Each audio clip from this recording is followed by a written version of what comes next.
Sí, domingo 23 de abril del año 2023, Tacubaya.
Seu matrimônio vai ser prosperado. Seu matrimônio vai prosperar. Eu estou 29 anos casado. 29. Cumpri semana passada. 29 de casado. Mas sabe por que meu matrimônio funcionou e funciona? Porque nós outros não nos apartamos dessa palavra. Eu la trato como Cristo na igreja, mas ela também me respeita como na igreja respeita Cristo. Mas hoje em dia, pelo feminismo, disse não, a mulher não pode estar submissa ao homem, ela tem que mandar. Mas não é isso que a Bíblia disse não. A Bíblia disse que a mulher tem que estar submissa ao homem. Você viu como a lei de Deus é difícil de obedecer? Eu vi que já não quer, já começa a quebrar assim, tá?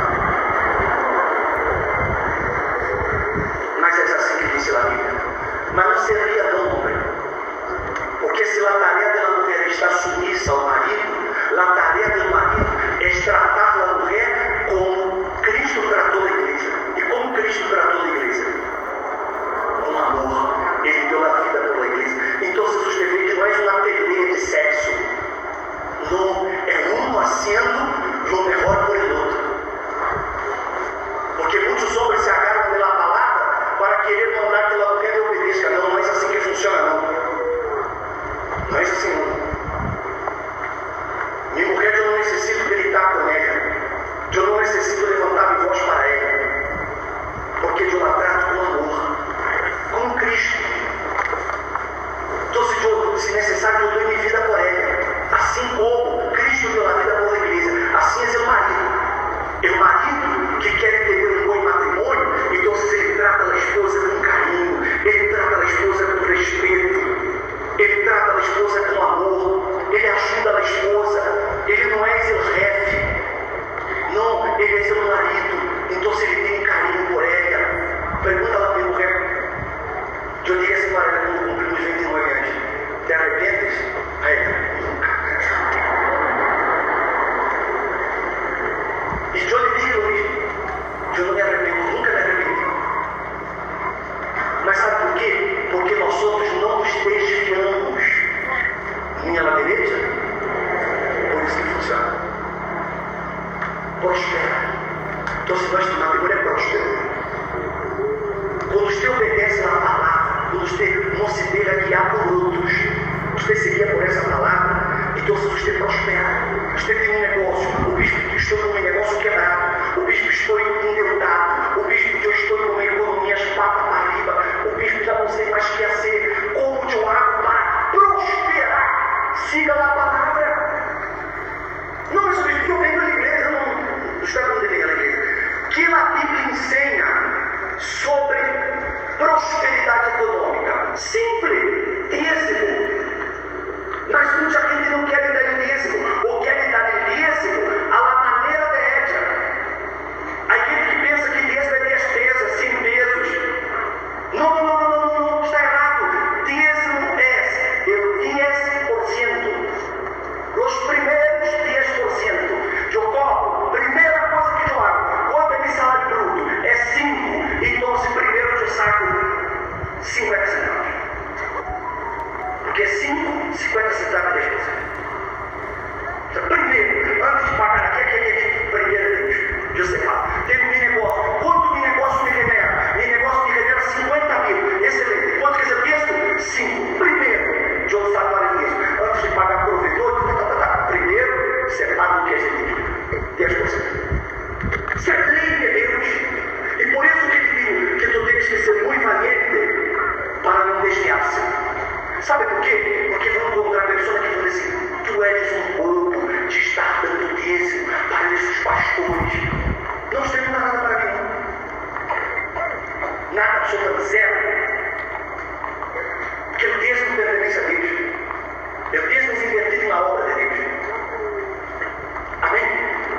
Então eu tenho que ser valiente, porque se eu for lhe dar ouvido ao que disse a sociedade vai dizer, o mundo vai dizer, não, te querem roubar.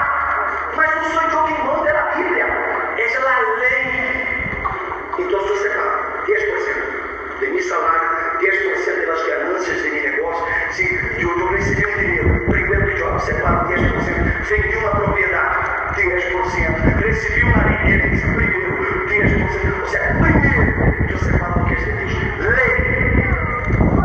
Lei. E fora disso, eu dou minhas ofertas voluntariamente, de acordo com a minha condição, eu vou ofrendando. Isso é lei. Então, se quando eu hago isso, então se eu serei prosperado em quê? Tratando-se de negócios. Já lei de matrimônio, a uma escolhadora de negócios. Justo. Tratando-se de saúde. Muita gente está enferma por quê? Porque de saúde. Ela nunca cuidou. Mas a Bíblia ensina que nós outros devemos cuidar de um templo. Tem Espírito Santo, que eu pode ser uma pessoa cheia do Espírito Santo. Pode ser assim, quando o Espírito Santo está em top. Aí quando me foi aquela taqueria, e dá-me um desejo, dá-me um de tempo, dá-me um de cabeça, dá-me um de não sei o quê, e manhã também, e passando para depois aqui na esquina, mas não uma torta dessa aqui. E foi aqui depois daqui, como isso. Estou dentro do Espírito Santo, lá também porque está cheio de gordura. Aí depois você morre, deu um infarto, as artérias tapadas. Ah, por que Deus não livrou? Porque Ele não cuidou. Ele se desviou da lei. A Bíblia diz que o glutão teve que pôr um cuchillo na garganta. Está escrito. Então, se eu quero ter saúde, eu cuido. Foi começando a lei. O bicho não pode comer o taquito, não. Claro que não é, o problema não é comer uva. O problema é comer demasiados em todos os dias. E comer comida chatada. Que culpa tem de Deus?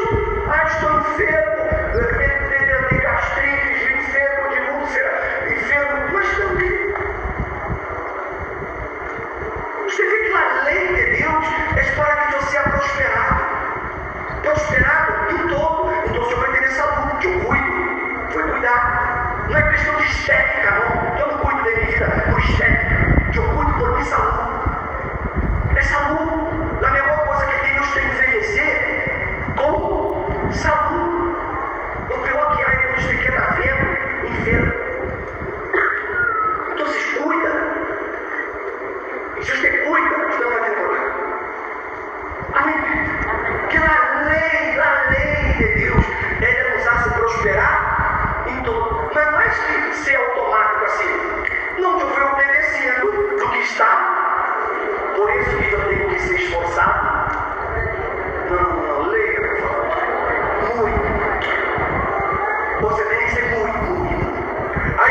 para meditarem na palavra.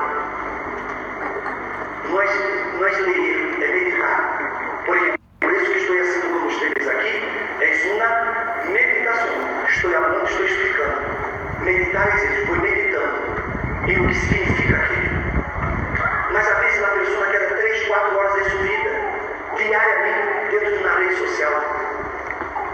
Cabeça hueca, não tem nada, só o tempo pela palavra, porqueria. Aí vem o problema, a pessoa está fragilizada.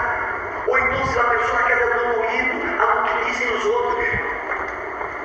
Ela vai seguindo o que diz o periodista, o que diz o financeiro, o que diz, que ela vai escutando outros, mas ela não para escutar o que Deus disse. Por isso que Deus estava mostrando para Josué o secreto de ele ser um homem exitoso em todo e prosperar. Está aqui, na Bíblia não está no manual. Eu quero prosperar, então eu vou seguir o que está escrito. Foi dar mais ouvidos essa palavra, foi meditar em ela, de dia e de noite. Se todos os dias, você antes de sair para trabalhar, para ser seus quehaceres, você separar 20 minutos para meditar na palavra, você agarra a Bíblia e lê o Salmo, lê o Evangelho, uma coisa, você lê. Ó Espírito Santo, abre comigo. Espírito Santo, guia. Você vai pedir a Deus, ele vai dar, você vai agarrar um salmo, aí você vai ler um salmo. E às vezes uma palavra assim, desse tamanho assim. E o Espírito Santo já deu todo o que ele queria. Aí você já está com aquela palavra na cabeça. Essa palavra ele alimenta. Amém? E na noite, você chega na casa, estou com sua família, comeu, viu a terra com a família, mas antes de acostar, você dia. Sabe o que isso vai provocar? Uma transformação aqui dentro de sua cabeça. Você não vai estar mais limitado por as coisas dessa vida. Não lhe vai mais preocupar pandemia, crises econômicas, inflação, as coisas. Dá um queijo para mim aí, obreiro. Dá um Coca-Cola, não quer cidade. Já estou a abrir a vida pela saúde. Dá outra coisa para mim. Dá um leite. Esteve difícil, não? Quando você vai meditando na palavra, isso vai formando dentro de você uma segurança. Você já não depende mais da opinião, nem do que dizem afuera. Porque você sabe que por a palavra de Deus, nada lhe detendrá. Por isso que Deus disse a Josué, nada te poderá ser frente em todos os dias de tua vida. Nada. Foi essa palavra que Deus me deu em o pior momento de minha vida. Em o pior momento de minha vida. Pior. A Bíblia habla que foi pelo século do céu, terceiro céu. Foi estar no terceiro céu.